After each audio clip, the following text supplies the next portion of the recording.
Namaste, everyone. Sit comfortably, spine erect. Sit in either Vajrasana or in the comfortable, easy posture. Keep your spine erect.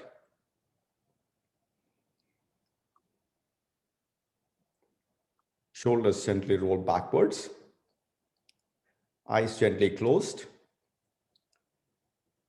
Shift your eye gaze to the center of your eyebrows or the Jyotishmati, the light of awareness within.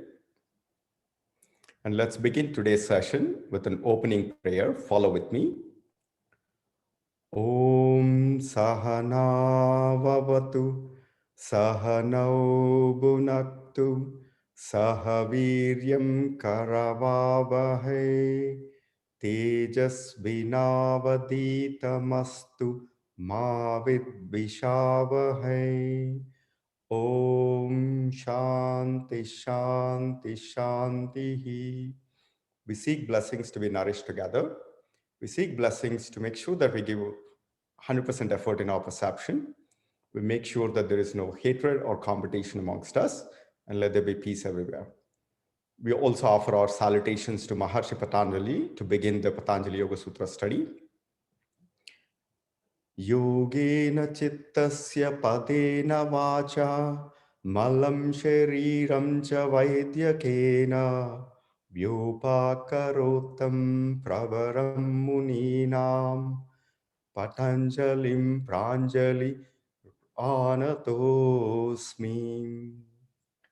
We offer our salutations to Sage Patanjali, who gave us the science of yoga, the knowledge of yoga to control our mind, to give the grammar for the language or the speech for the Sanskrit, and also gave us Ayurveda to keep our body in a healthy condition. For that great sage, we offer our salutations to Maharshi Patanjali.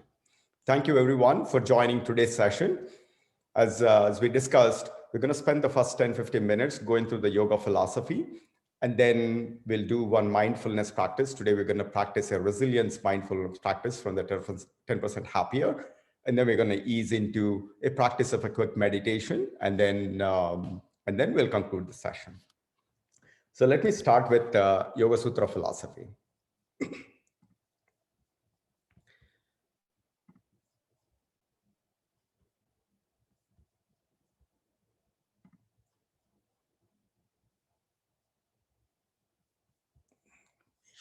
my screen.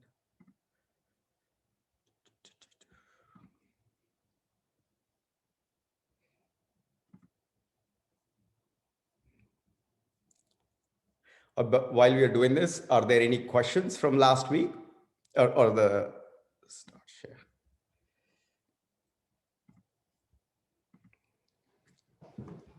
Okay, very quickly, can you all see my screen? Yes. We talked about Maharshi Patanjali, and then last Saturday, we also quickly talked about Sutra. Sutra means sutra. Sutra originated from the Greek word sutra. It means a thread. It's a nicely compiled thread across the knowledge pearls of the yoga science. And every sutra has to correspond to about 6 attributes. Number one, alpaksharam. That means it's very direct, few words with no repetition. And asangdigdam, no ambiguity. And saravat, it needs to capture the essence of the entire knowledge. It should not cover just one dimension, but it needs to cover the entire dimension.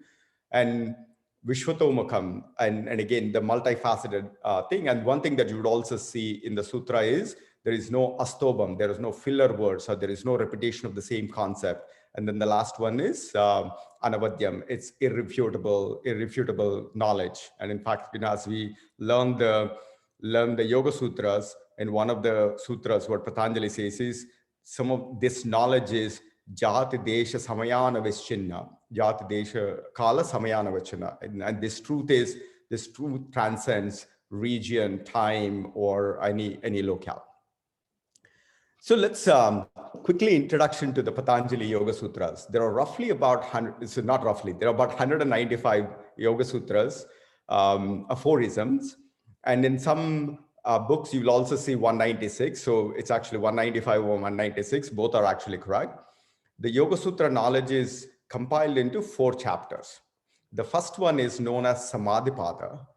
And Samadhipada is actually the core essence. And in fact, if you look at some of our scriptures, they actually start with the whole essence right at the beginning. If you follow the Bhagavad Gita, the second chapter in the Bhagavad Gita is the Sankhya Yoga. That's where you literally have the entire knowledge of the self and everything that one needs to know. So what perhaps they thought was, if you're an advanced practitioner, you don't really need to go through the entire 195 sutras. You can just get everything that you need and then you can step out. So in the Patanjali Yoga Sutras, the first Samadhipada is the essence of how we can get into that the ultimate enlightenment state or the Samadhi state, and it covers all the details in the first chapter. And then for those of us who are beginners in our journey, then the second chapter is Sadhana Pada. It is all about the different practices. And Patanjali is kind enough to give all the systemic practices on how you can actually get to the Samadhi Pada. And then the third one is actually the most important thing. When I first started Patanjali Yoga Sutras, I didn't want to worry about the Vibhuti Pada. Vibhuti Pada is all about, once you take to this practice of yoga, what are the special powers that you could actually start attaining? And those powers that you could actually see within yourself. And Patanjali reveals all the different powers one could get. So when I looked at it, I said, like, why do I have to worry about the powers? So I actually skipped that. But then what I actually realized is, in that Vibhuti Pada, is these powers are actually to how we can actually achieve excellence in any of our pursuit, In fact, Vibhuti Pada is something that is very, very powerful to, whether you are an engineer or a doctor, whatever the work that you're doing, how can you attain excellence is the secret. And I shared some links this morning about growth mindset and the flow state from Mihaly. And these techniques directly correspond to some of the insights that either Carol Dweck or the Mihaly had. And it's so wonderful how different people in different locales arrive at the same truth. And then the last one is the Kaivalya Pada. It's about how to achieve the freedom, the true self-realization and the freedom. So it's organized into 4 chapters.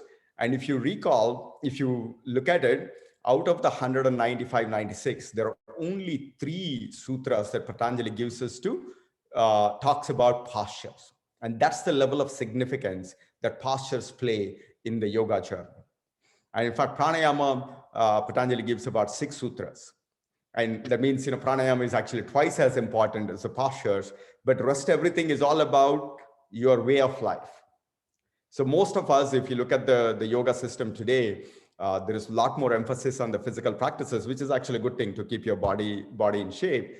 But your body is just a tool. It's a tool to actually achieve the samyama or the enlightenment. Right? So that is something that we always have to keep in the mind. The drama that we do with the different postures, that's not the core essence of the yoga. It's all about how to get into that blissful state of the full joyful state, and then how to achieve excellence in everything that we do. Any questions so far? Savita Garu, I'm surprised that you're quiet. I'm letting you speak. I'm learning. Sorry. We'll keep the questions to the end. In that way, we don't interrupt. Actually, that's a very good thing. So last time, we talked about the first Yoga Sutra, which is the Atha Yoga Anushasana. And in life, as we take on the journey, we try to pursue different things, whether it's a job or the career or relationship, kids, or the different possessions, in the pursuit of that happiness. And then what we realize eventually is that the happiness that we get from the pursuit of any external objects is very temporal, is ephemeral. So while we are continuously searching for that, what is that the permanent happiness? And that's when the yoga system, take to the path of yoga. Now come to the path of yoga. Ata means now, yoga, Anushasanam, take this discipline for yourself. Shasanam is discipline. Anushasanam is a practice that you impose on yourself to realize your true identity, which is nothing but eternal joy, the continuous happy state. And once you are in that happy state, everything that you do, you will be dishing that love and happiness to all situations and the people around. So that is the first, the Yoga Sutra. This yoga as a discipline, as a practice, you don't need anybody else to impose on you. This is not a constitution, but rather it is something that you take upon yourself. And then the next sutra is probably the most quoted sutra, which is Yoga Chitta Vritti Nirodha. This is literally the essence of yoga. Chitta means our mind. And chitta is derived from the word, Sanskrit word called chit. Chit is the consciousness or the witness, the light that shines within. And sometimes it's also referred to as Purusha, which is our true identity, is that eternal shine or the witness, the divine light, that we are nothing but. And in fact, if you look at some of the Shankara's compositions, our identity is referred to as Sat Chit Ananda. Sat Chit Ananda. Chit is consciousness. This entire universe is nothing but a manifestation of that consciousness. That we are nothing but that. And that's why in our Vedas and the Upanishad, which says like, Aham Brahmasmi, I am that Brahman, I'm that consciousness, or Tattvamasi, you are that, you're nothing but that. The Chit is our true identity, which is that eternal consciousness, eternal joy. But Chitta is the mind. That mind creates a superimposition, and in mind is like a TV. And if you look at your body, what the mind actually does is it takes all the external images from outside, and then they get processed by the mind, and it actually presents an image. Mind is like a TV. It presents an image to that chit, the consciousness, the light within us. And then the seer actually looks at it. Oh, okay, now you are interacted with some situation, and then the mind actually interprets it, and then it presents a mood, like, whether you're sad, whether you're happy, or you're watching something, something like a food or an item. But the seer is simply watching what your mind TV is presenting, different situations and the moods. In fact, chitta, the Sanskrit definition is chit it chit it bhavayati chittaha. So what means is, what the mind actually masquerades, creates a mask, and presents all this external stimuli as the different images, different moods, and it's always constantly changing. It's almost like a roller coaster ride. So the seer is enjoying the game that the mind is presenting to ourselves. And yoga is about restraining this mind's tendency. The vritti means mind's activities, where it's constantly interpreting different stimuli, whether it's external, or sometimes mind actually concocts its own images. Like, for example, when we sleep, it actually projects different images, based on your impressions or whatever. So the mind is a continuous memory making, image making machine, either through our sensory perception or in the dream. And that actually creates all kinds of distortions. And that actually allows us to distort from our true identity, which is the self. And yoga is about restraining those turbulent activities of the mind. And that's precisely what the definition of the yoga is. Yoga is not about the back bends or the forward bends and so on and so forth. Everything that we do, the entire system is about getting that mind to be in a steady, calmer state, so that it actually presents the right image to the witness within. And what happens, and that is the next sutra. So it's like in 1, 2, 3, Patanjali summarized the entire yoga essence. Once you restrain the activities, the different activities of the mind, whether it's through the external stimuli or from within, tada drastuhu swarupe avasthanam. And that's when the mind is perfectly in harmony. It is actually it's reflecting the same light that is there within us, the purest light. So tadadrashtuhu swarupe avasthanam. That's when we are reposed within the self, which is that eternal consciousness and the light within. So everything that we do with the yoga system is all about restraining the turbulent mind's activities, either through external stimuli or from within, so that we then become, the mind is essentially presenting the same image, which is reflecting the divine light within itself, which is our true identity. And in fact, our true identity, the Swarupa, is defined as this is our true identity, is Nitya, Suchi, Sukha, Atma. That is who we are. Our identity is not by this ephemeral body or the situations or the possessions that we have. We are nothing but Nitya, eternal, Suchi. We are always pure. And Sukha, we are always blissful. We are not like, if the weather storm comes in, we are sad or we have pain or pleasure. No, no, no. These are all the distortions that the mind is actually creating these different impressions. But the true identity that we have, which is like, always blissful, we are eternal, and there is no death. We transcend the time. It's only when we identified with the physicality of the body and the mind, and that's when, we are temporary. But the moment when your mind is restrained with the practice of the yoga, we are no longer, we transcend the body, we transcend the physicality, and we basically get reposed in ourself. Atma means it's indivisible. It's also it also has similarity to the Greek word atom, or indivisible. And the beautiful thing is, this the same self is reposing in everybody else around us.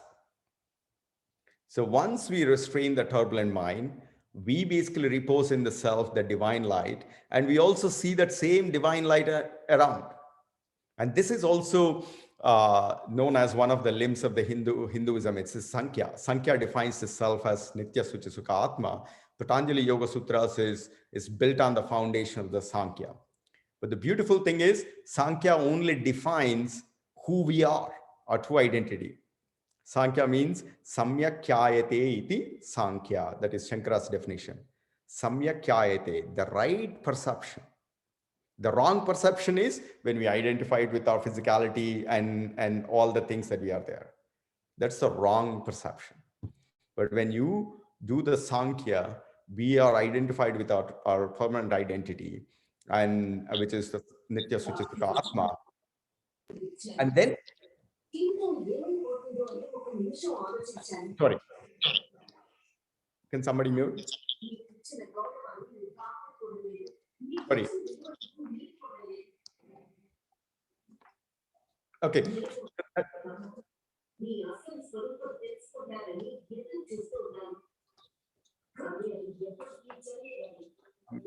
Where I'm getting that. Okay.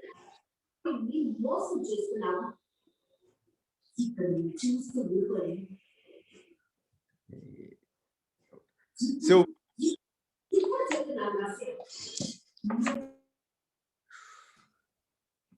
I'm able to.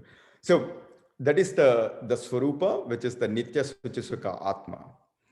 And when we are not reposed in ourselves, when your mind is not restrained, then vritti saropyam itratra.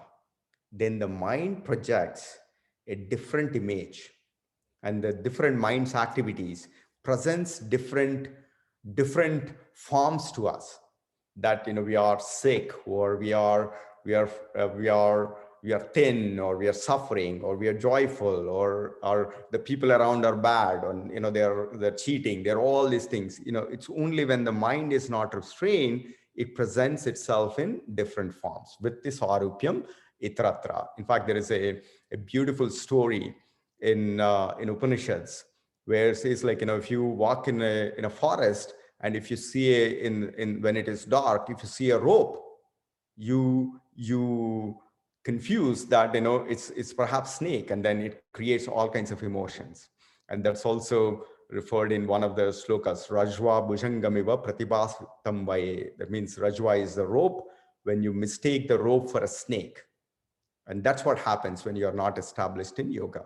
That's when the mind projects all the different emotions and we go through a roller coaster ride. I mean, that's actually a beautiful game. The self watches this beautiful game and basically says like, hey, come back and repose in yourself. So that's kind of a quick introduction of the yoga philosophy within the first 4 Yoga Sutras.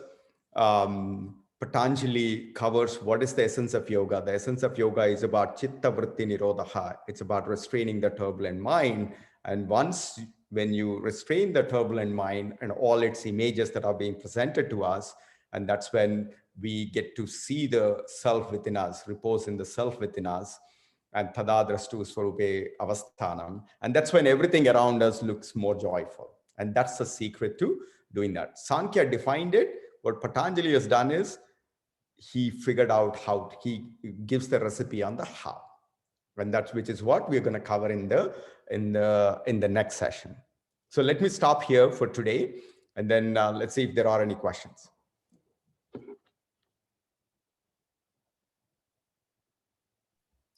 Srini, hi, this is Kiran. Hi, I just want to understand one aspect that you actually articulated today, restraining the mind.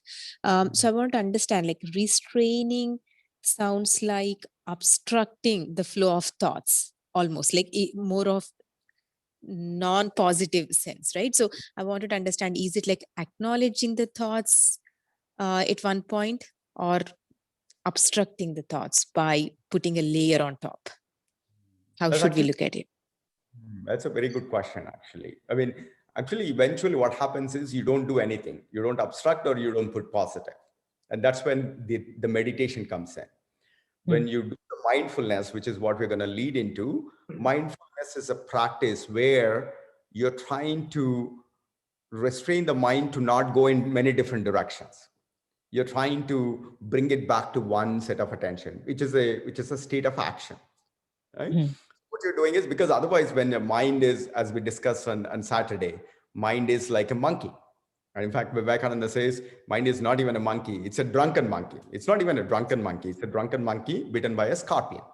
So that's what my tendency is. It's constantly responding to the different stimuli from your external senses. And anything that comes in is trying to interpret. And then, you're not only stimulated by your external stimuli, there's also your memories and, all the vasanas and impressions and the karma that you accumulated. And that's also producing all kinds of memories, impressions. So your mind is constantly processing different things. It is like a giga channel TV. So what you need to do is you have to first bring the mind into a control thing so that you are not processing this many images. And then what you do is, as you start building that muscle, then the mind gets situated in just one continuous flow of image that is constant.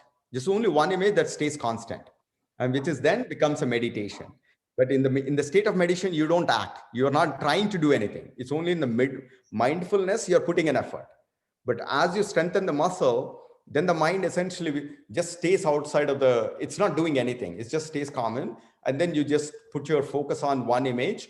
And then the mind simply is producing the same image again and again and again.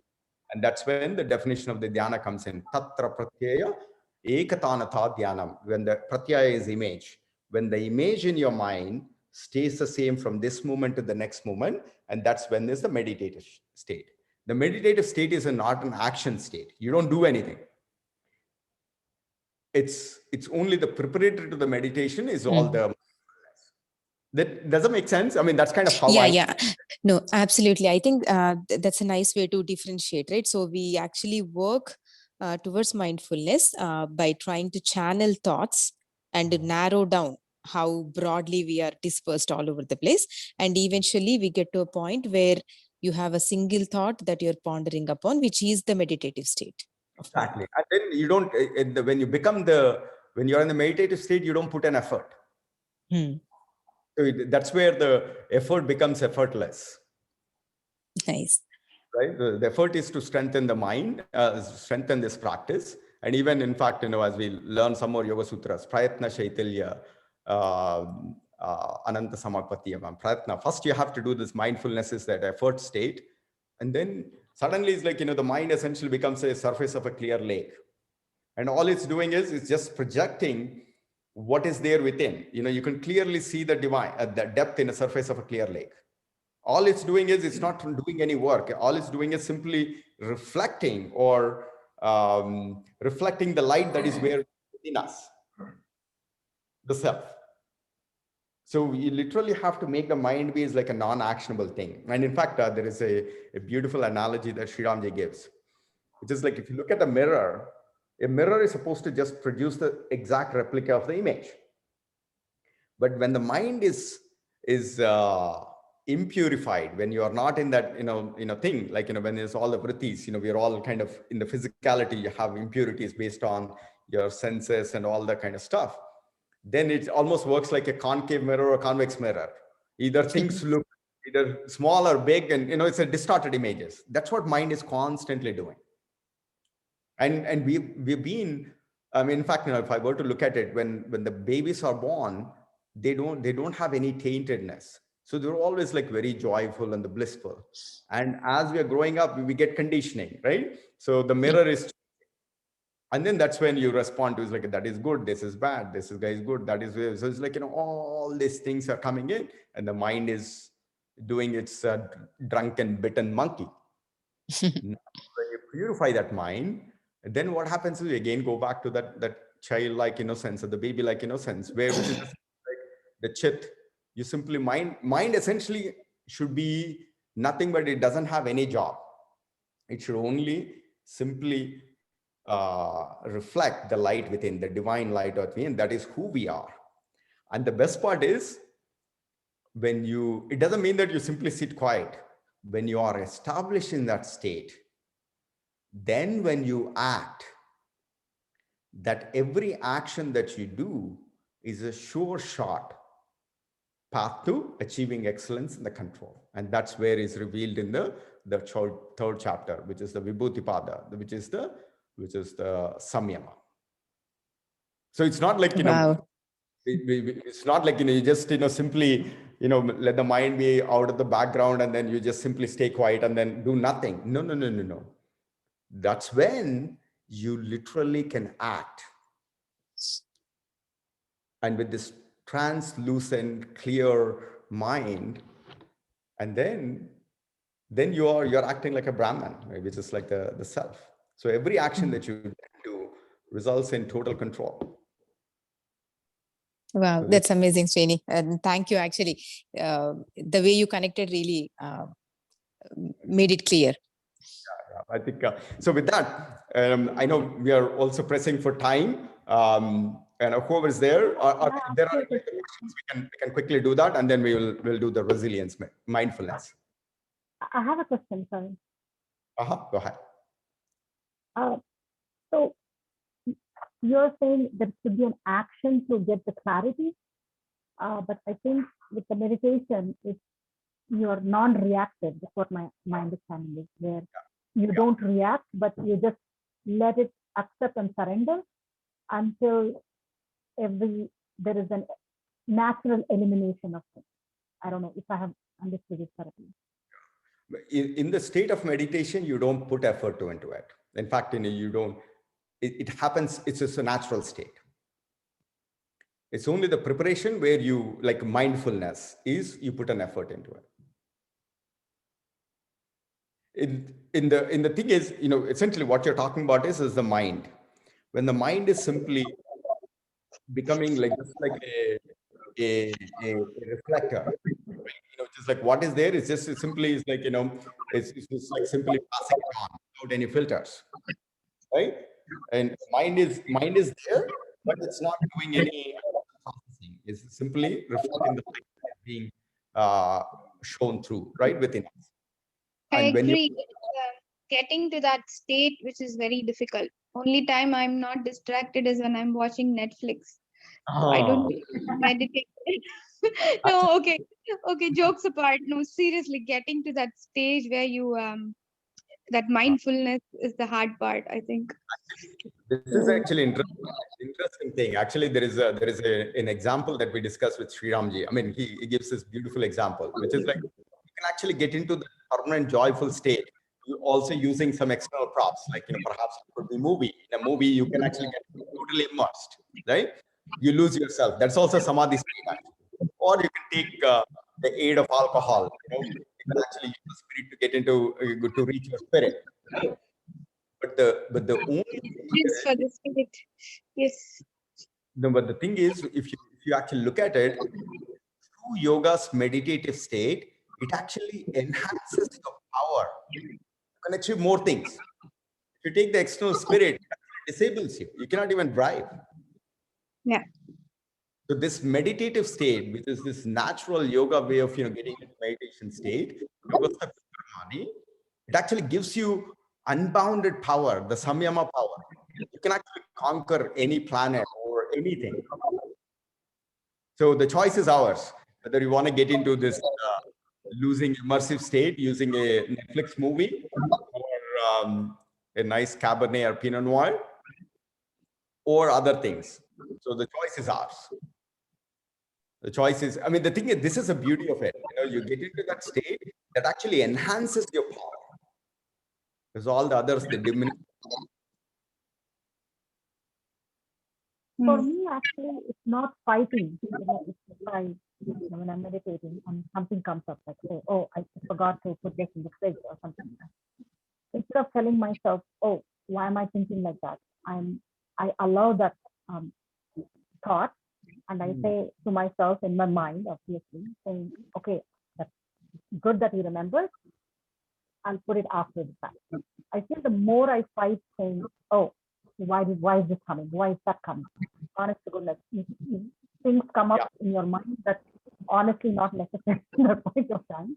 But I feel the more I fight with it, the more it stays. So I feel it's, I mean, it's not my own creation. I read somewhere, I heard somewhere that just accepting and saying to your mind, okay, thank you.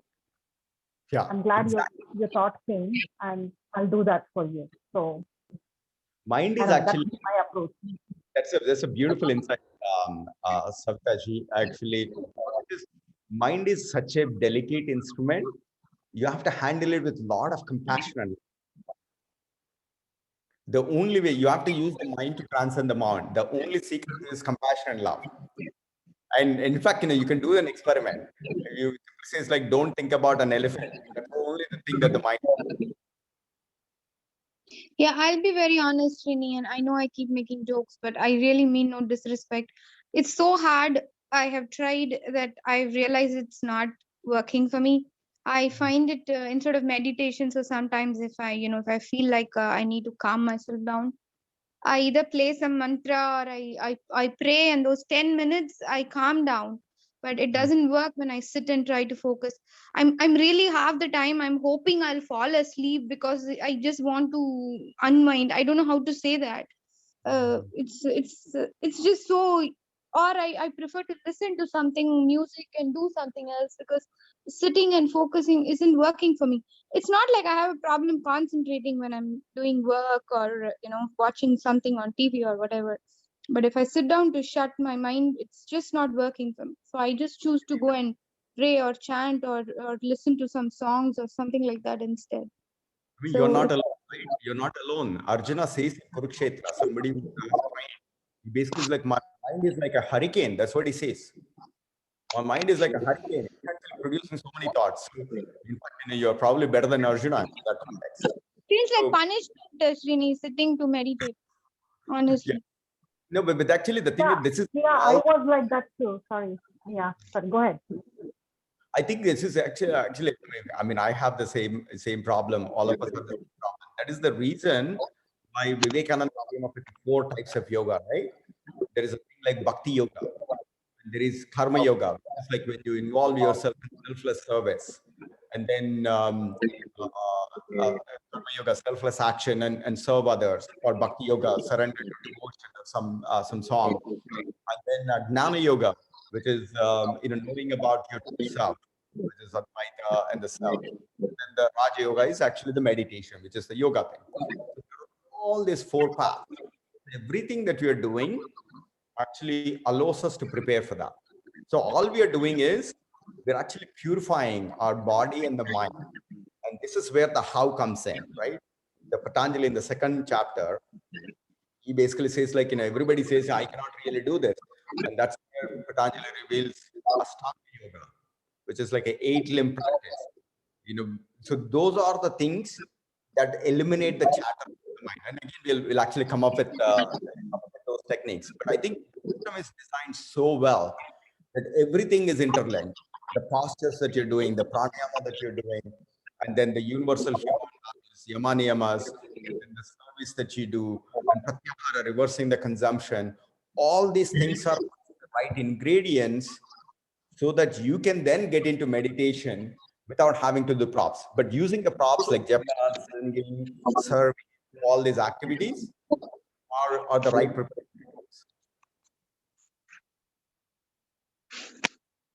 Okay, so let's. I know we can beat on My point is, do I really have to work on this, or can I just stick to my techniques which are working for me, like maybe praying for those 10-15 minutes, or just listening to.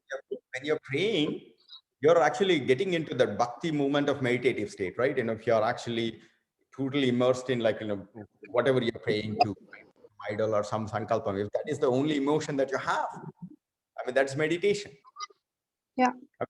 That's the reason why, in fact, one of the 15-day yoga program that they used to do Nada Yoga. And Nada Yoga is another purification thing where you can actually sing the 7 alphabets. With each alphabet, you can actually communicate with the chakras, the 7 chakras, 7 alphabets. I never knew that science. Actually, they would train that, you can actually sing sa, re, ga, ma, pa, da, na. Every one of the note is actually synced to one of the chakras. And that's another way to actually do that too. So again, in the next class, in the next session, we will look at the 5 vrittis, all the things that the mind actually creates the tendencies. Patanjali broken that into 5 different types of vrittis. And then basically it's like, it defines all of them. And then you basically then go how we can tackle each one of them. Yeah. So if there are any other questions, quickly one more question, we can do it. Otherwise, let's do a quick practice of the resilient meditation. Is that what? We'll do the resilient. Yeah, let's actually, I think this one, I need the resiliency meditation. Let's practice. We've talked enough. Yeah. Okay. Hey guys, it's day 7. You've made it through the first week. Congratulations for sticking with us. Today, This is a different person. It's a different person, but it's actually. when we use the word resilience here at 10% Happier, we're not talking about passivity in the face of Okay. all of the injustice in the world around us. In fact, what we're talking. Okay. Hey there, this So is what 7A. what is this is exactly 10-minute 10-minute video. Let's follow along, and then after this is done, we're going to ease into chanting Om, and then we conclude. Okay, so make sure that we just ease into the final closing session. So everybody, gently close your eyes. Take a deep breath.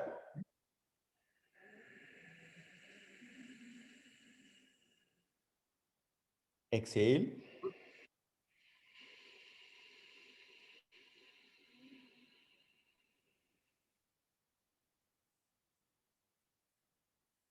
Let's begin.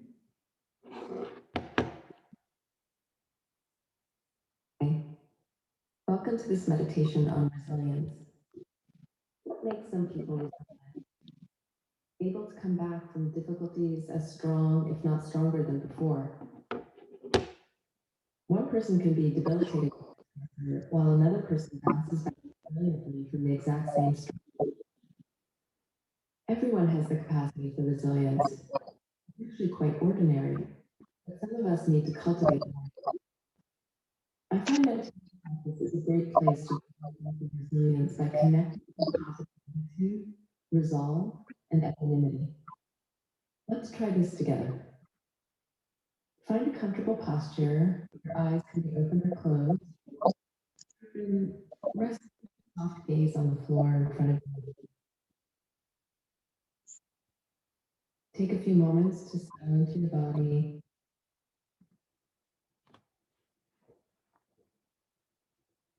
Soften any holding or tightness. And let's begin by spending a few moments gathering our awareness and allowing the mind to settle. Take a deep breath in and out to help relax the body.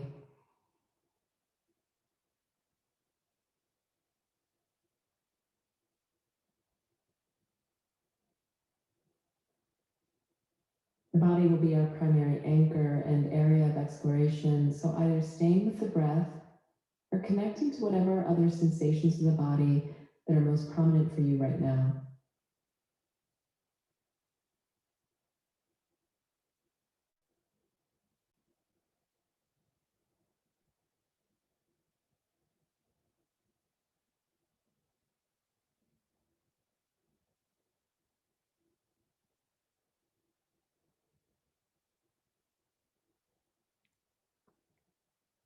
Taking a few moments to gather your attention into the breath or bodily sensations, just being with whatever is happening right now.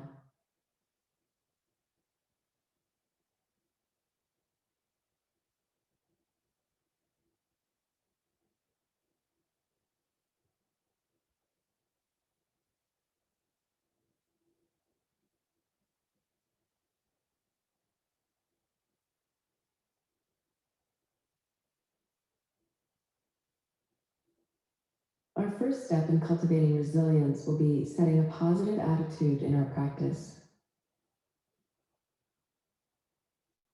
Often we can come to practice and begin the process of critiquing or even judging our meditation.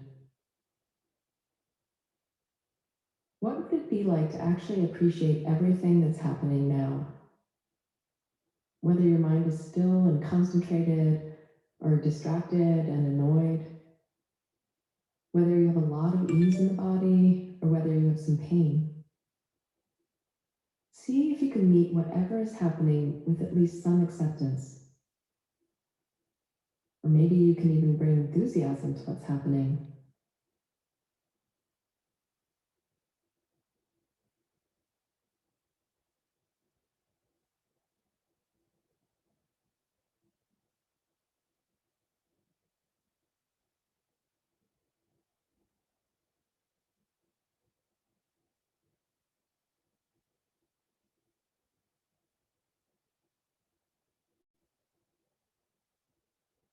Remind yourself that challenging experiences are also welcome because they in fact build resilience. Say yes to whatever is here right now. Thoughts, emotions, sensations, welcome your experience.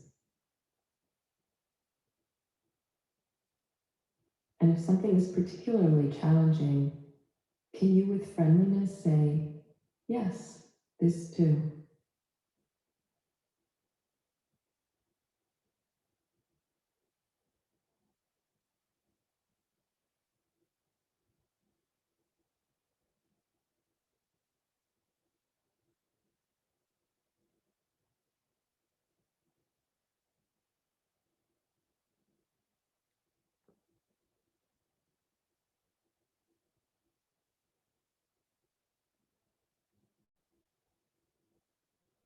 Along with a positive attitude, this capacity for resolve or determination is a key aspect of resilience. It's not harsh determination, it's an understanding of the task at hand that helps guide and encourage our practice. It is filled with the wisdom that practice and life includes getting distracted, discouraged, and even distraught. But we can cultivate a resolve that allows us to recognize what is happening in any moment and start over by returning to our intention. In this case, return to the body and breath. can you relax into the present moment?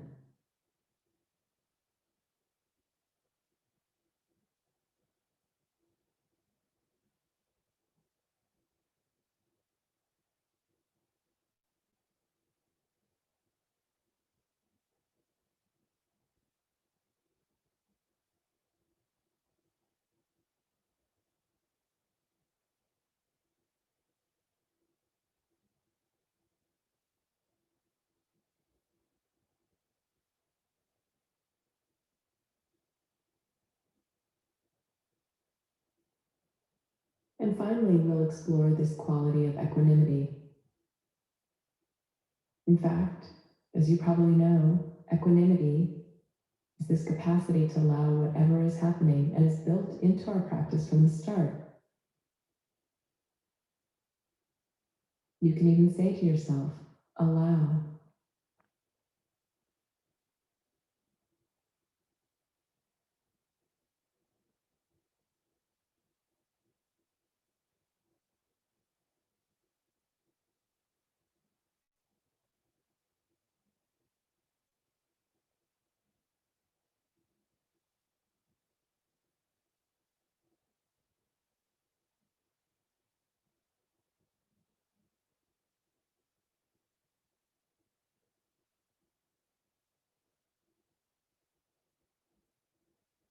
Like Martin Luther King Jr. said, peace is not the destination, peace is the way.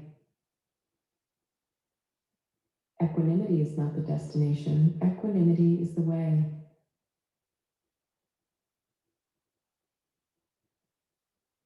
Equanimity is seeing what's happening without being caught up by what we see.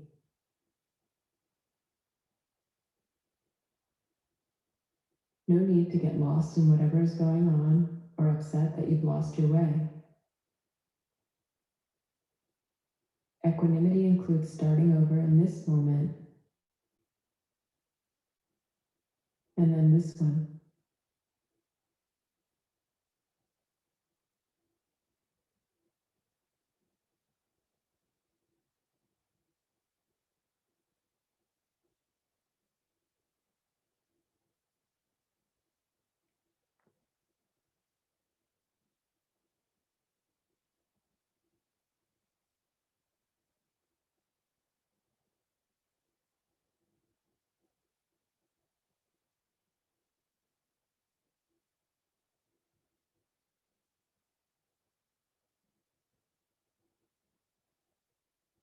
Can you make space for exactly what's here?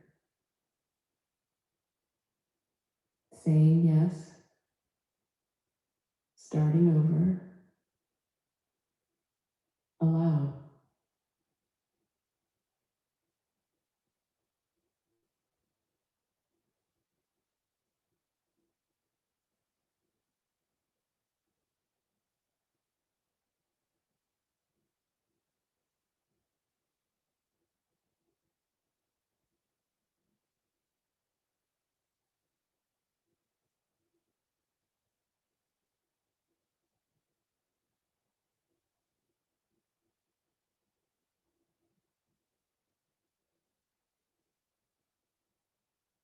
It's helpful to remember that resilience is a natural ability and anyone can develop it.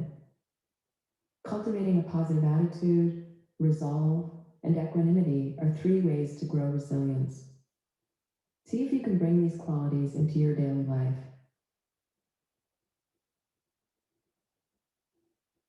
You can open your eyes now and begin to move your hands and feet. Keep your eyes closed. Shift your eye gaze centered around the third eye or the center of the eyebrows. We'll do the Om chanting 3 times. Take a deep breath.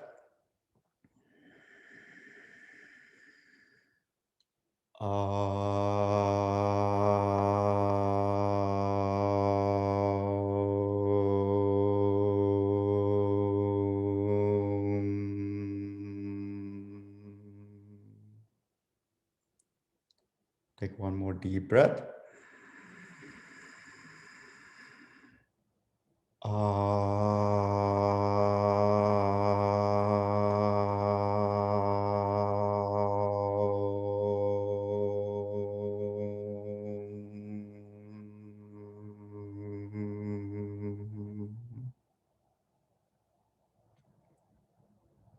Final one.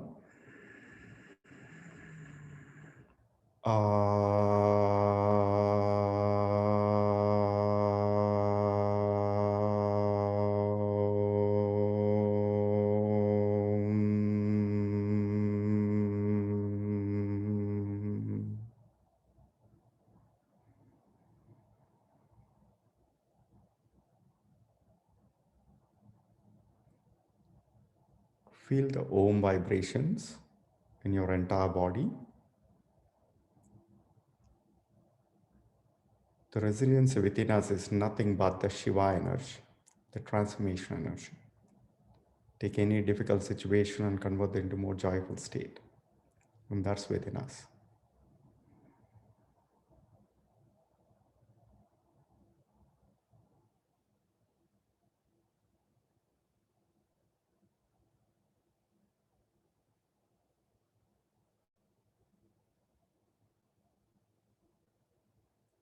Observe the breath, the coolness of the incoming breath is bringing the divine energy, filling every cell of our body. The warmth of the outgoing breath is ridding of all the toxins and all the difficulties from within.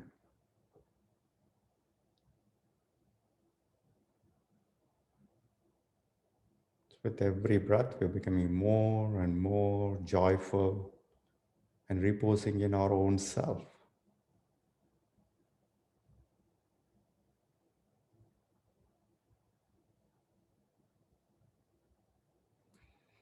Now let's conclude today's session with a final prayer. Follow with me. Om Sarve Bhavantu Sukhinah Sarve Santu Niramayah Sarve Bhadrani Pashyantu Ma Kaschit Dukkha Bhag Bhavet. Om Shanti Shanti Shanti. We wish everybody to be happy. We wish everyone to be free of sorrow and disease. We wish everybody to see only auspicious things, and let there be peace everywhere. With this wonderful intention, rub your palms, generate the fire of knowledge. Cup your eyes, transmit this true knowledge to your eyes to give us the right vision, the right perception as defined in Sankhya. Now slowly, at your own pace, with a joyful smile, open your eyes. Thank you all for sharing a wonderful evening and this practice, sharing our beautiful knowledge and the mindfulness and meditation practice. Thank you, Srini. Yeah. Thank you. How was that resilience? Thank you. The resilience, Priya? Was it good? I like that, but yeah, it's yeah, still there is some wavering here and there, but I think I like it. So I think it's easier when you have someone guiding you. To be honest. I think so. I see. That's my. I think yeah, true. Could be. I think the energy is probably there. Yeah. I think the concept of resilience, in fact, that is one of my favorite words. Both in the professional side and also in the real world. I think that's who we are, human beings. Okay, wonderful. Thank Have a you. good night. Talk again. Okay. Yes, thank you, everyone. Thank you. Good night.